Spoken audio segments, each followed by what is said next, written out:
Hi everyone, it's Eric from ecartman12.blogspot.com and welcome to my review of WipeOut 2048 for the PlayStation Vita.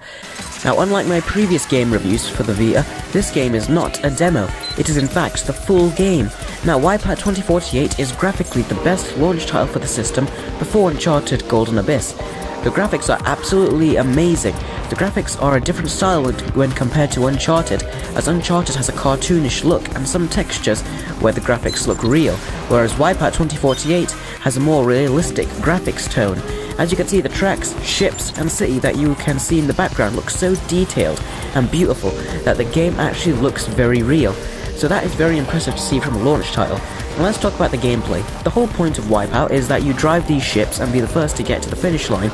What is great is that it does have some arcade elements to it where you collect power-ups in a sort of Mario Kart fashion, and it gives you a whole bunch of weapons to shoot the enemies with. This game also has equip power-ups where you can equip your ship so it will have a shield, boost, autopilot and so on.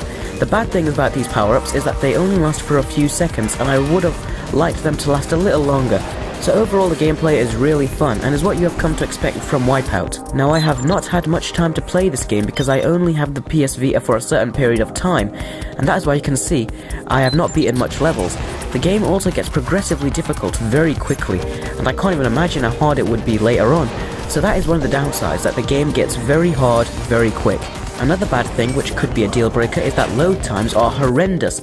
When you take into account that the game runs off of a cartridge or the memory, it is shocking as to how long the game takes to load. However, keep in mind that it is not just this game, but it is with pretty much all PS Vita games. The big flaw of the PSP still remains in this PS Vita, which is a shame. Out of all of the games, WipeOut 2048 I noticed took the longest to load the stages.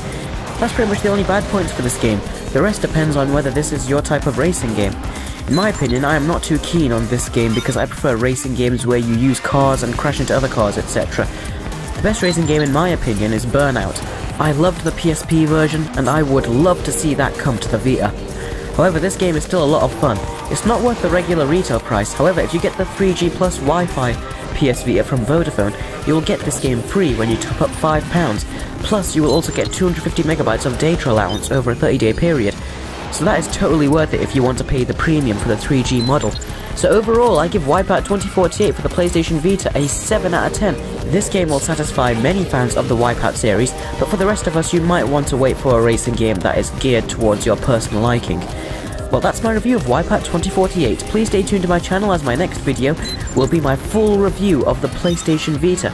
This has been Eric from ecartman12.blogspot.com. Thank you very much for watching this video, and I will see you all in the next one.